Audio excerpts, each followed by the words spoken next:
video we are going to talk about Andrews 6 keys of occlusion. So basically बहुत सारे scientist थे, सबने अपना अपना बताया क्राइटेरिया कि नॉर्मल ऑक्लूजन क्या होता है, बट एंड्रूज ने 6 कीज़ बताई थी नॉर्मल ऑक्लूजन की. सो अगर हम बेसिकली वो कीज़ को फॉलो किया जा रहा है, वो कीज़ अगर हैं, उसमें वो कंडीशंस क्राइटेरिया प्रेजेंट हैं, तो हम उसको नॉर्मल ऑक्लूजन बोलेंगे. Okay, so we are going to discuss Andrews 6 keys of occlusion. So Andrews work on 120 non orthodontic models, जिसके बेसिस पे उन्होंने 6 कीज़ बताई थी नॉर्मल ऑक्लूजन की, and later developed the straight wire appliance in 1972. So सबसे पहले हम बात करेंगे की वन की. की वन क्या बताती है? इंटर आर्च रिलेशनशिप और बेसिकली मोलर रिलेशनशिप. की वन बताती है मोलर रिलेशनशिप के बारे में. देन की 2 और 3, की 2 और 3 में एंगुलेशन की बात होगी. एंगुलेशन की 2 में बात करेंगे हम मीजियोडिस्टल एंगुलेशन की, मीजियोडिस्टल एंगुलेशन. ओके, और की 3 में हम बात करेंगे लेबियोलिंगुअल क्राउन इंक्लिनेशन एंगुलेशन की. की 3 में की 2 में मीजियोडिस्टल एंगुलेशन की बात होगी, और की 3 में लेबियोलिंगुअल इंक्लिनेशन की बात होगी. ओके, सबसे पहले हम बात करते हैं की 1 की. बेसिकली हमको 3 टीथ के बारे में याद रखना है. ये मैक्सिलरी फर्स्ट परमानेंट मोलर, ये mandibular first permanent molar, mandibular second permanent molar.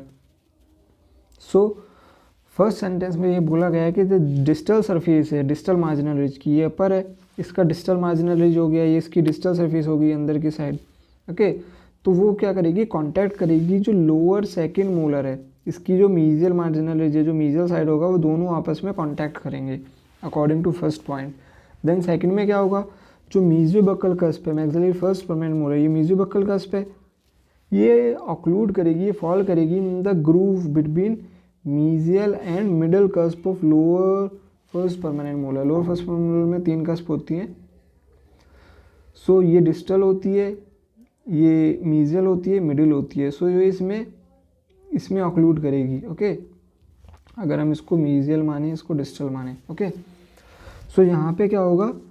तो ये जो मिडिल होगी यहाँ पे, मिडिल और ये फर्स्ट, तो इन दोनों कस्प के बीच में जो ग्रूव है उसमें ऑक्लूड करेगी. ये मीजियल है, ये मिडिल है, देन ये डिस्टल होगी लास्ट में. ओके, तो अभी हम इसको इसमें समझ लेते हैं, इसके बाद हम टाइफो में आराम से समझेंगे, जिससे हमको और ज़्यादा अच्छा समझ में आएगा. Now third point, the मीजियोलिंगुअल cusp. अब मीजियोबक्कल, देन इसके जो पोस्टीरियरली पीछे की साइड होगी मीजियोलिंगुअल कस्प होगी इसके पोस्टीरियरली. सो इसमें डायग्राम में तो वो नहीं दिख पाएगी, टाइफो में अच्छे से समझ में आएगा. The मीजियोलिंगुअल cusp of upper first molar seats in the central fossa of lower first molar. इसका जो सेंट्रल फोसा है वहाँ पे वो ऑक्लूड करेगी. ओके, तो चलिए इसको अब हम टाइफो में समझ लेते हैं. तो चलिए हम फर्स्ट की को समझते हैं टाइफो मॉडल के थ्रू. बेसिकली इस की को समझने के लिए हमको 3 टूथ चाहिए, maxillary first permanent molar, mandibular first permanent molar and mandibular second permanent molar. तो इसको समझने के लिए चलिए हम मैक्सिलरी टूथ को बाहर निकाल लेते हैं, जिससे हमको समझने में आसानी रहेगी. सो फर्स्ट की में हमको 3 चीज़ें पढ़नी है. फर्स्ट ए, बी और सी. ए में क्या था? Distal surface of distal marginal ridge. See, ये मैक्सिलरी फर्स्ट परमानेंट मोलर है, ये मैंडिबुलर फर्स्ट है, ये मैंडिबुलर सेकंड है. सो मैक्सिलरी का जो फर्स्ट परमानेंट मोलर की डिस्टल सरफेस होगी, डिस्टल मार्जिनल, ये डिस्टल मार्जिनल रिज होगी, इसकी जो डिस्टल सरफेस है वो ऑक्लूड करेगी सेकंड के मीजियल सरफेस से, जो मीजियल मार्जिनल रिज है. सो ये मीजियल साइड है, तो मीजियल मार्जिनल रिज हो जाएगा इसका ये वाला, जिससे ऑक्लूड कर रही है. सो अगर हम देखें तो दोनों ही ऑक्लूड करनी चाहिए अकॉर्डिंग टू की 1. नाउ द अनदर इज, जो मीजियोबक्कल कस्प है वो लाया करेगी मिडिल और मीजियल कस्प के बीच में. सो देखिए 3 कस्प होती हैं, ये मीजियल होगी, ये डिस्टल होगी, ये मिडिल होगी. सो जो अपर की मीजियोबक्कल कस्प है वो इसमें लाया करेगी. देखिए लाया कर रही है अपर की कस्प इसके बीच में. ओके, सो ये सेकंड भी क्लियर हो गया. नाउ थर्ड इसका अपोजिट है. अब मीजियोबक्कल की बात कर लिए, बात करेंगे मीजियोलिंगुअल की. सो मीजियोलिंगुअल जो है सेंट्रल फोसा में लाया करेगी. अगर हम इसको अपोजिट करके देखें तो देखिए मीजियोलिंगुअल सेंट्रल फोसा में लाया कर रही है. ये सेंट्रल फोसा हो गया यहाँ पे, और यहाँ पे देखिए मीजियोलिंगुअल कस्प आएगी, ये मीजियोलिंगुअल कस्प होगी. ओके, सो ये सारी कंडीशन फुलफिल होनी चाहिए की 1 के अकॉर्डिंग. ओके, तो चलिए अब बात करते हैं की 2 की. बात करेंगे मीजियोडिस्टल क्राउन एंगुलेशन की. इसमें मीजियोडिस्टल बात होगी, और की 3 में क्या होगा? लेबियोलिंगुअल इंक्लिनेशन एंगुलेशन की बात होगी. सो नॉर्मली ऑक्लूडेड टीथ में जो जिंजाइवल पोर्शन होता है the long axis of each crown वो डिस्टल होता है to the occlusal portion of the that axis. See अगर हम टूथ को 3 पार्ट में डिवाइड करें, ये हो गया जिंजाइवल, ये मिडिल और ये इंसाइजल, ये ऑक्लूजन। सो इसमें क्या होगा, जो जिंजाइवल पोर्शन है वो थोड़ा डिस्टल होगा, ये जिंजाइवल पोर्शन हो गया, ये थोड़ा सा डिस्टल ही होगा in comparison to occlusal portion according to key 2, तभी तो एंगुलेशन आएगा। ये जो ऐसा एंगुलेशन आ रहा है, अगर ये दोनों एक ही उसमें होते तो एंगुलेशन तो स्ट्रेट आता ना, ये लाइन जो स्ट्रेट जा रही है नॉर्मल, ये जो डेविएशन आ रहा है इसमें, तो ये इसी वजह से तो आ रहा है क्योंकि जो जिंजाइवल पोर्शन है थोड़ा डिस्टल है। अगर हम इसको स्ट्रेट माने यहाँ पे, तो जो डेविएशन आ रहा है वो इसी वजह से आ रहा है। सो की 2 के अकॉर्डिंग क्या होगा, जिंजाइवल पोर्शन लॉन्ग एक्सिस के अलॉन्ग जो सारे क्राउन का है वो डिस्टल होगा ऑक्लूजल पोर्शन से। ऑक्लूजल पोर्शन हो गया, इससे जिंजाइवल पोर्शन डिस्टल होगा। ओके, सारे टूथ में सेम कंडीशन होगी। ये जिंजाइवल पोर्शन, ये ऑक्लूजल है, ऑक्लूजल वैसे यहाँ तक है, तो ये जिंजाइवल पोर्शन डिस्टल है, इसमें भी जिंजाइवल पोर्शन डिस्टल है अगर हम ऑक्लूजल पोर्शन से बात करें तो चलिए इसको अब हम टाइफो में समझते हैं। सो की 2 के अकॉर्डिंग हमने टूथ को 3 पार्ट में डिवाइड किया, ये जिंजाइवल थर्ड हो गया, ये इंसाइजल हो गया, ये मिडिल हो गया। सो की 2 के according the gingival portion of the long axis, ये जो जिंजाइवल पोर्शन है, फॉर एग्जांपल ये टूथ है, इसकी लॉन्ग एक्सिस अगर हम स्ट्रेट बनाएं, सो जो लॉन्ग एक्सिस के डिस्टल ही होगा जिंजाइवल पोर्शन। अभी तो नॉर्मल है, तो ये इसके अकॉर्डिंग क्या है, for example if we are making distally, ये ऑक्लूजल प्लेन हो गया, ऑक्लूजल प्लेन में टूथ हो गया, इसको हल्का अगर हम टिल्ट कर दें, सो अगर हम इसकी अगर अब लेबियल सरफेस की बात करें, तो ये जिंजाइवल हो गया, इंसाइजल हो गया, मिडिल हो गया। ओके, सो नाउ जो जिंजाइवल पोर्शन है, ये जिंजाइवल पोर्शन जो है ये ऑक्लूजल से थोड़ा डिस्टल है, ये ऑक्लूजल पोर्शन हो गया, सो इससे थोड़ा डिस्टल ही है। ओके, अगर हम इसको टूथ में देखें, सो ये जिंजाइवल, ये इंसाइजल पोर्शन हो गया, ऑक्लूजल पोर्शन जो हम बात करेंगे लॉन्ग एक्सिस से, ये ऑक्लूजन पोर्शन हो गया और ये जिंजाइवल पोर्शन हो गया। सो जो जिंजाइवल पोर्शन है ये ऊपर वाला, ये ऑक्लूजल से थोड़ा डिस्टली शिफ्ट है। ओके, दोनों एक ही लाइन में नहीं है, तभी तो ये रूट का एंगुलेशन ऐसे है जो भी हमने डायग्राम में देखा। So according to key 2 the gingival portion of the long axis of each tooth की जो लॉन्ग एक्सिस होगी उससे जिंजाइवल पोर्शन हल्का डिस्टल ही होगा। बात करेंगे लेबियोलिंगुअल क्राउन एंगुलेशन की, लेबियोलिंगुअल बात करेंगे। जो की 2 में हमने मेजो डिस्टली बात की थी एंगुलेशन की, इसमें लेबियोलिंगुअल बात होगी। तो उसमें 2 कंडीशन है। पहली कंडीशन में बात होगी एंटीरियर्स में बेसिकली इंसाइजर्स की, सेंट्रल इंसाइजर और लेटरल इंसाइजर, और बाकी उसके अलावा ऑल अदर टूथ, जितने भी और बचे हुए टूथ हैं उनका क्राउन आएगा। तो उसमें 2 कंडीशन, ये एक्सेप्शन है। ओके, सो अलग अलग 2 कंडीशन हो गई। तो अगर हम बात करें इंटीरियर क्राउन्स की, सेंट्रल एंड लेटरल इंसाइजर्स की, सो इसमें भी हमने उसको 3 पार्ट में डिवाइड किया है।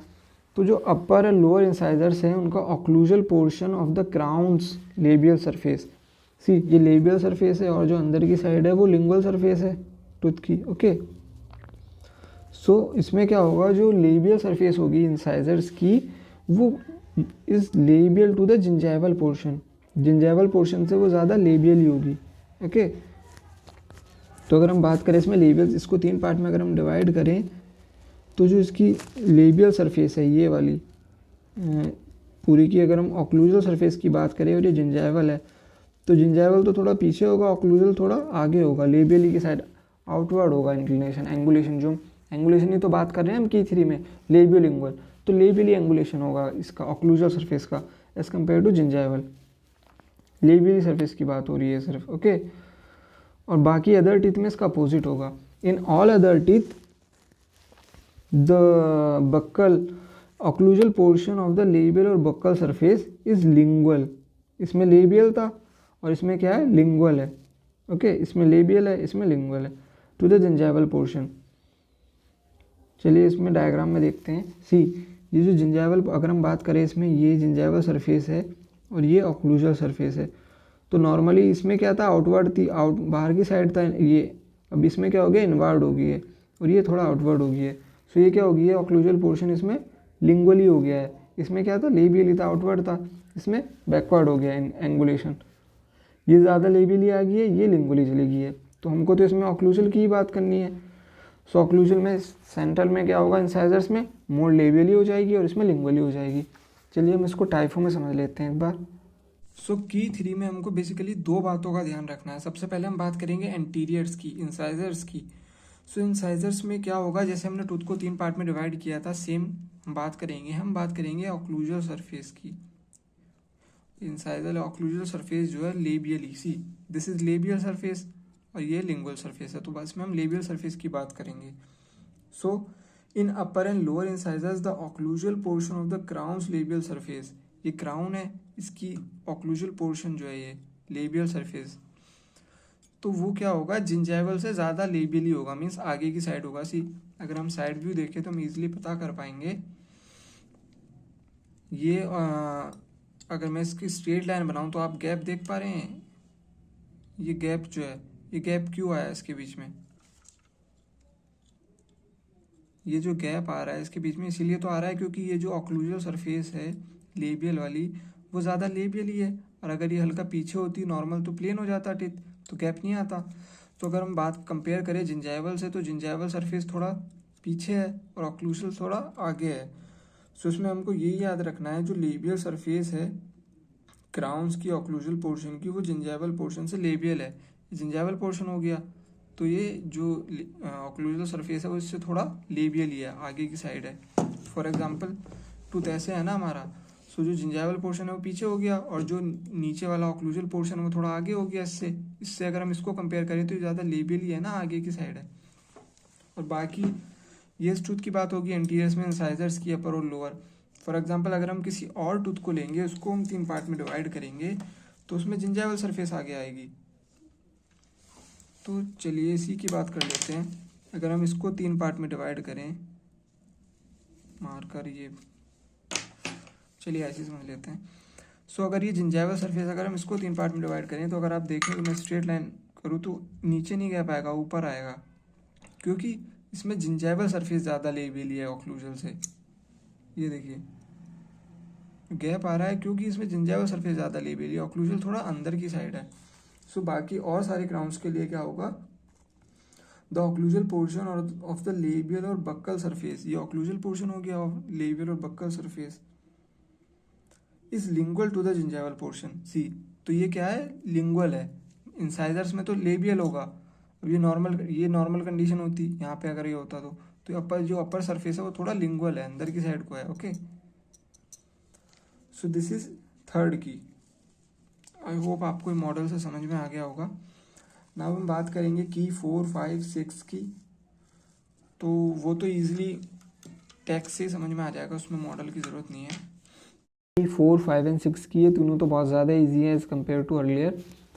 सो की 4 में क्या है, they should be an absence of any tooth rotation with in the dental arches. Dental arches में कोई भी रोटेशन नहीं होना चाहिए। फॉर एग्जांपल अगर हम रोटेशन करेंगे, अगर हम मोलर की बात करें, नॉर्मल में तो ठीक है, अगर हम इसको रोटेशन कराएंगे सो ये ज़्यादा स्पेस ऑक्यूपाई करेगा as compare to normal condition. वहीं हम बात करें इंसाइजर्स की, तो ये लेस स्पेस ऑक्यूपाई करेंगे अगर हम इनका रोटेशन करा देंगे तो। सो रोटेशन की वजह से क्या होगा, प्रॉपर कॉन्टैक्ट नहीं आ पाएगा, जिसकी वजह से क्या होगा, इंक्रीज और decrease in arch length. So there will be absence of rotated teeth, इसलिए एब्सेंस होना चाहिए, रोटेटेड टीथ नहीं होने चाहिए। Okay, so now according to key 4, there should be an absence of any tooth rotation with in the dental arches. Okay, so now in key 5 there should be presence of tight contact and there should be absence of any spacing within the dental arches। कोई भी spacing नहीं होनी चाहिए dental arch में। Okay, because tight contacts are essential part to maintain the integrity of any arch, specially in dental arches. So dental arches में क्या होना चाहिए, कोई भी स्पेसिंग नहीं होनी चाहिए। ओके, और टाइट कॉन्टैक्ट्स प्रेजेंट होने चाहिए according to key 5। Now let's move on to the key 6। सो की 6 में हम बात करेंगे कर्व ऑफ स्पीकिंग, जो कि फ्लैट होना चाहिए। सो in key 6 the occlusal plane should be flat, occlusal plane flat होना चाहिए और there may be a slide curve, अगर स्लाइड कर्व होगा तो चलेगा, लेकिन that should not exceed 1.5 mm, जो कर्व होना चाहिए 1.5 mm से कम होना चाहिए। तो बेसिकली कर्व क्या, कर्व ऑफ स्पी। सबसे पहले चलिए हम कर्व ऑफ स्पी देख लेते हैं। सो हमने सेकंड मोलर पे जो मोस्ट प्रोमिनेंट कस्प है और सेंट्रल इंसाइजर्स है, उसके बीच में एक इमेजिनरी लाइन ये ड्रॉ की है। ओके, नाउ जो इस लाइन से वर्टिकल डिस्टेंस होगा किसी भी टूथ का मोस्ट, तो उसको हम बोलते हैं curve of Spee. The vertical distance between any tooth and the line joining the most prominent cusp of mandibular molar and central incisors, ये मोस्ट प्रोमिनेंट कस्प होगी और ये जो लाइन है, सो ये जो वर्टिकल डिस्टेंस है इसको हम बोलते हैं कर्व ऑफ स्पी। तो अगर कर्व ऑफ स्पी, वैसे तो नॉर्मल ऑक्लूजन प्लेन फ्लैट होना चाहिए, बट अगर कर्व ऑफ स्पी है तो वो 1.5 mm से ज़्यादा ना हो, लेकिन फ्लैट होगा तो ज़्यादा अच्छा रहेगा, बट अगर है तो 1.5 mm से ज़्यादा ना हो। सो ये क्या होती है, एंड्रूज की 6 की है नॉर्मल ऑक्लूजन की। अगर ये सब हैं तो नॉर्मल ऑक्लूजन हम उसको बोल सकते हैं। So they are very important for exam point of view. I hope आपको सारी कीज़ समझ में आ गई होंगी टाइफो के थ्रू, डायग्राम के थ्रू एंड जो भी मैंने बताया। दैट अगर आपको टॉपिक समझ में आ गया है, so please like the video and subscribe to my channel for more such content and yeah thank you.